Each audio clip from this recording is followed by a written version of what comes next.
ಶ್ರೀ ಗುರುಗಣಾಧಿಪತಿಭ್ಯೋ ನಮಃ.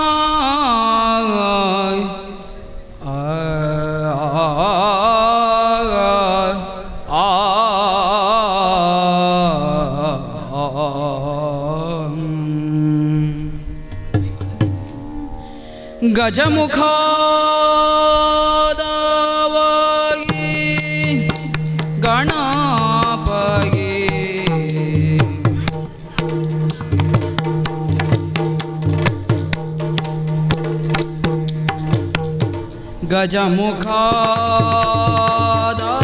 ಗಜಮುಖಾದವಾಗಿ ಗಣಪಗೆ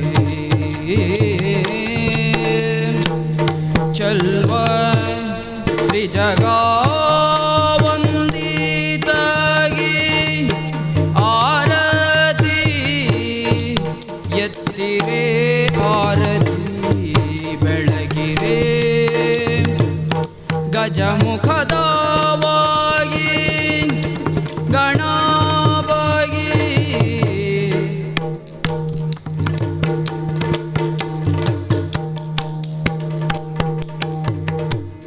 ಒಳ್ಳಿ ತದವಲು ತೆಂಗಿನಗಾಯಿ ಕಡಲೆಯೂ ಎಳ್ಳುಂಡೋಳಿಗೆ ಕಪ್ಪು ಮೆಲುವವಗೆ ಬೆಳ್ಳಿಯ ಹುಲಿಗೆ ಜಯನು ಕಟ್ಟಿ ಕೋಣಿವಂತ ದೊಳ್ಳಿ ನಗಣಪ ಆರತಿ ಎತ್ತಿರೆ ಆರತಿ ಬೆಳಗಿರೆ ಗಜಮುಖದವಾಗಿ ಗಣಪಗೆ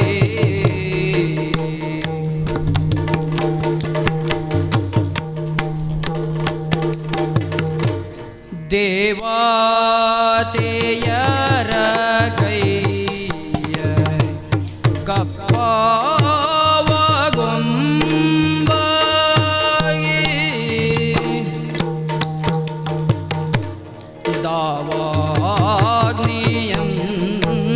ದಾವಾಗ್ನಿಯಂದದಿ ಮೇಲುವವಗೆ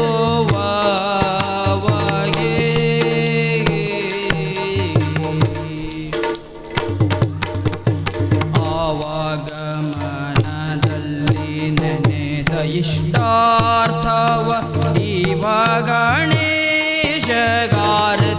ಎತ್ತಿರೆ ಆರತಿ ಬೆಳಗಿರೆ ಗಜಮುಖದವಾಗಿ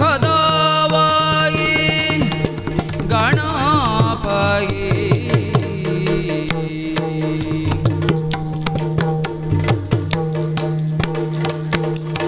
ಕರದೊಳು ಪರಶುಪಾಶಾಂಕುಶಧರನಿಗೆ ಹರುಷಧಿ ಭಕ್ತರ ಪೊರೆವವಾಗಿ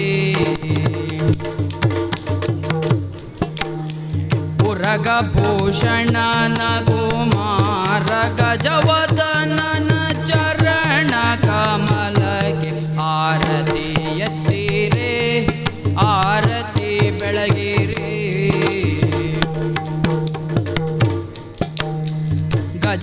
ಗಜಮುಖದವಾಗಿ ಗಣಪಗೆ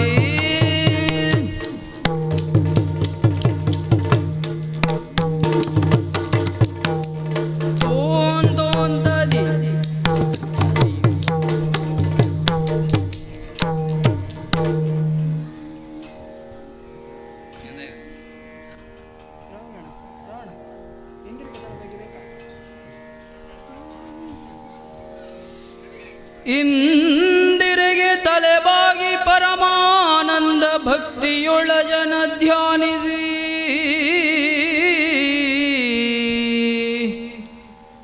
ವಂದಿಸುವೆ ಶಾರದೆಗೆ ಶಕ್ರಾಧಿ ಅಮರರಿಂಗೆರಗಿ ನಾಂದಿಯೊಳುವರ ವ್ಯಾಸ ಮುನಿಪದ ದ್ವಂದ್ವ ಕಾನತನಾಗಿ ನಾಂದಿಯೊಳುವರ ವ್ಯಾಸ ಮುನಿಪದ ದ್ವಂದ್ವ ಕಾನತನಾಗಿ ಕವಿಗಳ ಸಂದಣಿಗೆ ಬಲ ಬಂದು ಪೇಳುವೆ ನೀ ಕಥಾಮೃತವ ಆ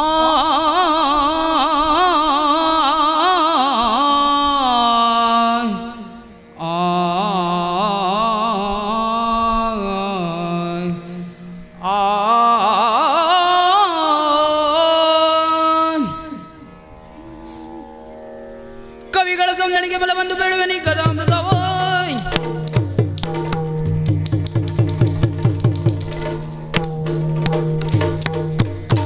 ತೈ ತೈ ತದ್ದಿನಾದಿ ತದ್ದಿನ ತಾದೈ ತದ್ದಿನಾದಿ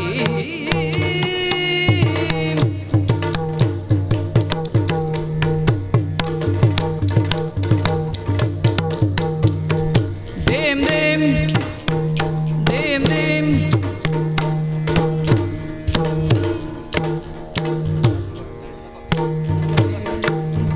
ತಾದಿಂ ತದ್ದಿನ ತಾದಿಂ ತಾದೈ ತಾದಿ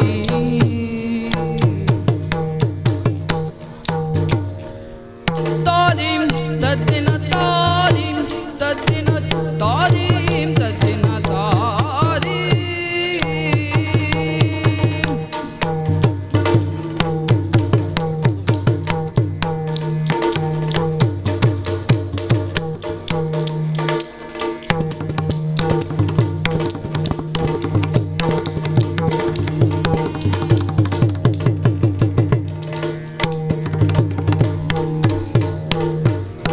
ಒಂದು ದಿನ ಕರ್ನಾಟ ದೇಶದೋಳ್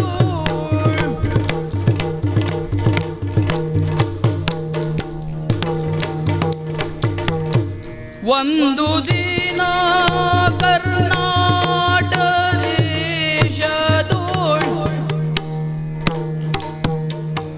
ಒಂದು ದಿನ ಕರ್ನಾಟ ದೇಶದೋಳ್ ಒಂದಿ ಮಾಗದರಿಂದ ಪೊಗಳಿಗೆ ಒಂದಿ ಮಾಗದರಿಂದ ಪೊಗಳಿಗೆ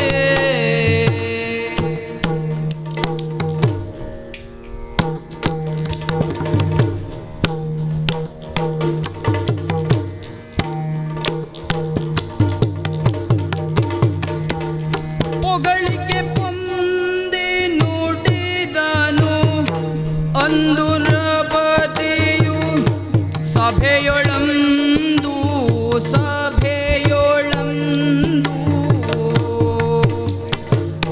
ಪೊಗಳಿಕೆ ಪೊಂದಿ ನುಡಿದನು ಅಂದು ನೃಪತಿಯು ಸಭೆಯೊಳಂದು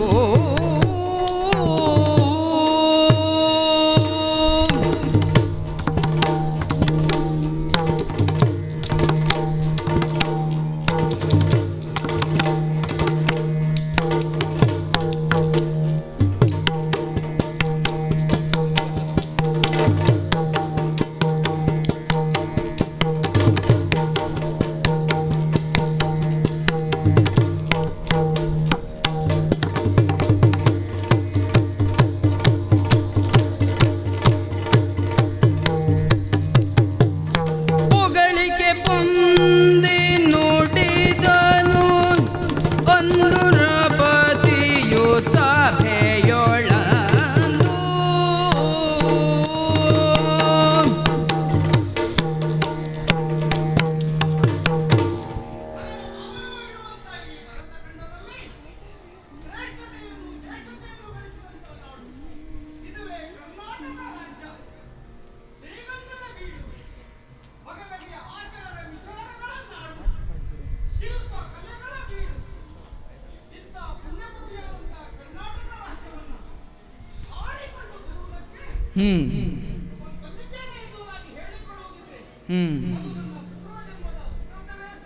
ಓಹೋ ಹ್ಮ್ ನಿತ್ಯ ಕರ್ಮಾಧಿಕಾರಗಳೆಲ್ಲ ಪೂರೈಸಿ ಹ್ಮ್ ಶುಭ ವೇಳೆಯಲ್ಲಿ ಓಲಗವನ್ನು ಕೊಟ್ಟಿದ್ದೇನೆ. ತುಂಬಿರುವಂತಹ ಸಭೆಯನ್ನು ಕಂಡು ಮನಸ್ಸಿಗೆ ಆನಂದವಾಗುತ್ತಾ ಇದೆ.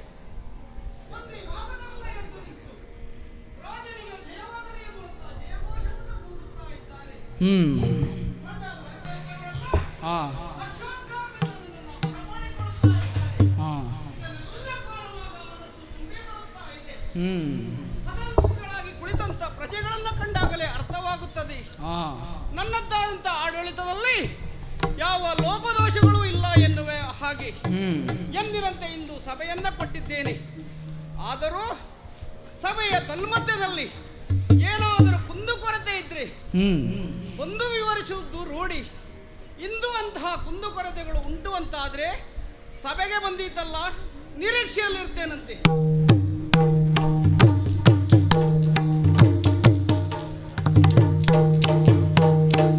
ಸಭೆಗೆ ಬಂದರು ತಾಯಿ ಮಗು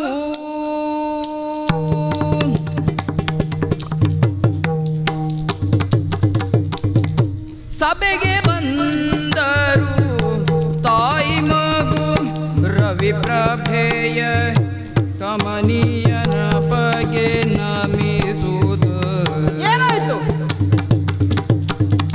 ಸುಬಟನೋಳು ಬಾಲಕನು ನುಡಿದನು ಚಂದದಿಂದ ಸುಬಟನೋಳು ಬಾಲಕನು ನುಡಿದನು ಚಂದದಿಂದ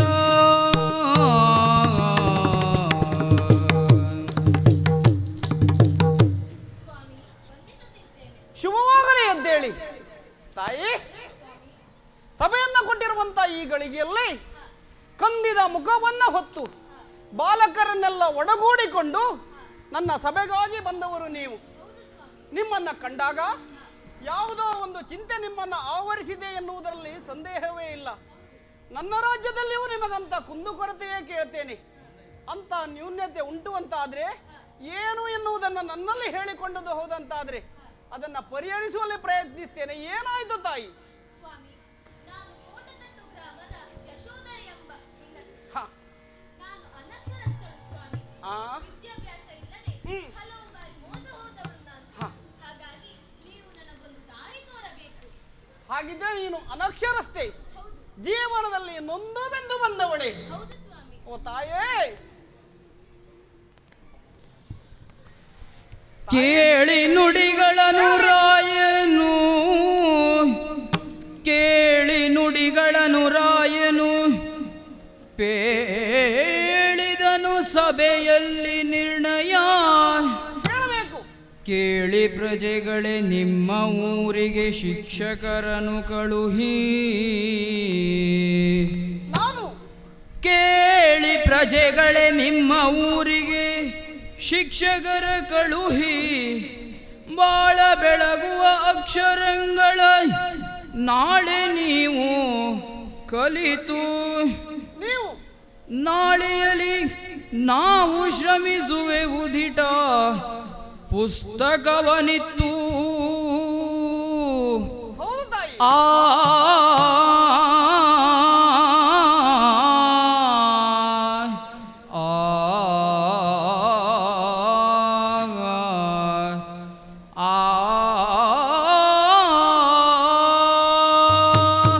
ಓ ತಾಯಿ, ನಿಮಗೆ ಒದಗಿ ಬಂದಿರುವಂತ ಕಷ್ಟ ಏನು ಎನ್ನುವುದನ್ನು ನಾನು ಸಂಪೂರ್ಣವಾಗಿ ಅರ್ಥೈಸಿಕೊಂಡೆ. ನೀವು ಅನಕ್ಷರಸ್ಥರು, ಜೀವನದಲ್ಲಿ ಮೋಸ ಹೋದವರು, ಏನನ್ನು ಪ್ರಶ್ನಿಸುವಂತ ಧೈರ್ಯ ಇಲ್ಲದವರು ಎನ್ನುವುದಾಗಿ ನೀವು ಹೇಳಿಕೊಳ್ಳುವುದಲ್ವಾ? ಇಂಥ ವಿಚಾರದ ಕುರಿತಾಗಿ ಈಗಾಗಲೇ ಒಂದೆರಡು ದೂರು ನನ್ನನ್ನು ತಲುಪಿದೆ. ಹಾಗಾಗಿ ಈಗಾಗಲೇ ನಾನು ಕಾರ್ಯೋನ್ಮುಖನಾಗಿದ್ದೇನೆ. ಹೇಗೆ ಗೊತ್ತೇ? ಈ ಕರ್ನಾಟಕ ರಾಜ್ಯದಲ್ಲಿ ಈಗಾಗಲೇ 1,000 ಗ್ರಾಮ ಪಂಚಾಯಿತಿಯನ್ನು ಆಯ್ಕೆ ಮಾಡಿಕೊಂಡಿದ್ದೇನೆ. ಆ 1,000 ಗ್ರಾಮ ಪಂಚಾಯಿತಿಯಲ್ಲಿ 15 ಗ್ರಾಮ ಪಂಚಾಯಿತಿಗಳು ನಿಮ್ಮ ಉಡುಪಿ ಜಿಲ್ಲೆಗೆ ಮೀಸಲಿಟ್ಟಿವೆ. ಆ 15 ಗ್ರಾಮ ಪಂಚಾಯಿತಿಯಲ್ಲಿ ವಯಸ್ಕರ ಶಿಕ್ಷಣದ ಕುರಿತಾಗಿ ಈಗಾಗಲೇ ಕಾರ್ಯೋನ್ಮುಖನಾದವನು ನಾನು. ಅಷ್ಟು ಮಾತ್ರವಲ್ಲ, ಇದರ ಸಂಪೂರ್ಣ ಹೊಣೆಯನ್ನ ತಾಲೂಕು ಪಂಚಾಯಿತಿಗೆ ವಹಿಸಿಕೊಟ್ಟಿದ್ದೇನೆ. ಸರಿ ಇದನ್ನು ನೆರವೇರಿಸುವಂತ ಬಗೆ ಹೇಗೆ ಗೊತ್ತೇ? ನುರಿತ ಶಿಕ್ಷಕರಿಂದ ವಯಸ್ಕರ ಶಿಕ್ಷಣವನ್ನು ಕಲಿಸುವುದು. ಅಂಗನವಾಡಿ ಕಾರ್ಯಕರ್ತೆಯರು, ಆಶಾ ಕಾರ್ಯಕರ್ತೆಯರಿಗೆ ಬಾಳಿಗೆ ಬೆಳಕು ಎನ್ನುವಂತ ಪುಸ್ತಕವನ್ನು ಈಗಾಗಲೇ ನಾನು ಹಂಚಿದ್ದೇನೆ. ಅವರೆಲ್ಲವರು ಮನೆ ಮನೆಗೆ ತಲುಪುತ್ತಾರೆ. ಯಾರು ಅನಕ್ಷರಸ್ಥರಿದ್ದಾರೆ ಅಂಥವರಿಗೆ ವಿದ್ಯೆಯನ್ನು ಕಲಿಸುವಂತ ಕಾರ್ಯವನ್ನು ಈಗಾಗಲೇ ಪ್ರಾರಂಭ ಮಾಡಿದ್ದಾರೆ. ಮನೆ ಮನೆಗೆ ತೆರಳಿ ಅನಕ್ಷರಸ್ಥರನ್ನ ಹುಡುಕಿ ಉತ್ತಮ ಶಿಕ್ಷಣವನ್ನು ಕೊಡುವಂತ ವ್ಯವಸ್ಥೆಯನ್ನು ನಾನು ಮಾಡಿದ್ದೇನೆ. ಹಾಗಾಗಿ ಆ ಕುರಿತಾಗಿ ಚಿಂತೆ ಹೊಂದುವುದು ಬೇಡ. ಹೆಣ್ಣೊಂದು ಕಲಿತರೆ ಶಾಲೆಯೊಂದು ತೆರೆದಂತೆ, ಅಥವಾ ತಾಯಿಯೊಂದು ಕಲಿತರೆ ಮಕ್ಕಳಿಗೂ ವಿದ್ಯಾಭ್ಯಾಸವನ್ನು ಮಾಡುವುದಕ್ಕೆ ಪ್ರಯೋಜನವಾಗ್ತದೆ, ಮಕ್ಕಳು ಬುದ್ಧಿವಂತರಾಗ್ತದೆ. ಹಾಗಾಗಿ ಮೊದಲಾಗಿ ಮಹಿಳೆಯರು ವಿದ್ಯಾಭ್ಯಾಸವನ್ನು ಮಾಡಬೇಕು. ಶಿಕ್ಷಣದಿಂದ ವಂಚಿತರಾದವರು ವಿದ್ಯಾರ್ಜನೆಯನ್ನು ಮಾಡಬೇಕು. ಯಾವಾಗ ನಾವು ವಿದ್ಯಾರ್ಜನೆಯನ್ನು ಮಾಡುತ್ತೇವೋ, ಎಲ್ಲಿ ತಪ್ಪು ನಡೆಯುತ್ತದೋ ಅದನ್ನು ಪ್ರಶ್ನಿಸುವಂತ ಧೈರ್ಯ ನಿಮಗೂ ಬರ್ತದೆ. ಇಲ್ಲದೆ ಹೋಯಿತು ಅಂತಾದ್ರೆ ಏನಾಗ್ತದೆ? ನೀವು ಕೂಡ ತಪ್ಪನ್ನು ಕೇಳಿಯೂ ಕೇಳದ ಹಾಗೆ ಸುಮ್ಮನಾಗಿ ಹಿಂದಿರುಗಬೇಕಾಗ್ತದೆ. ಹಾಗಾಗುವುದಕ್ಕೆ ನಾನು ಅವಕಾಶವನ್ನು ಕೊಡುವುದಿಲ್ಲ. ಈಗಾಗಲೇ ಸಕಲ ಸಿದ್ಧತೆಯನ್ನ ಮಾಡಿದ್ದೇನೆ. ಮುಂದೇನು ಎನ್ನುವುದನ್ನು ನೀವೇ ನಿರೀಕ್ಷಿಸಿ. ಬನ್ನಿ ಹೇಗೆ. ಆಯ್ತು ಸ್ವಾಮಿ.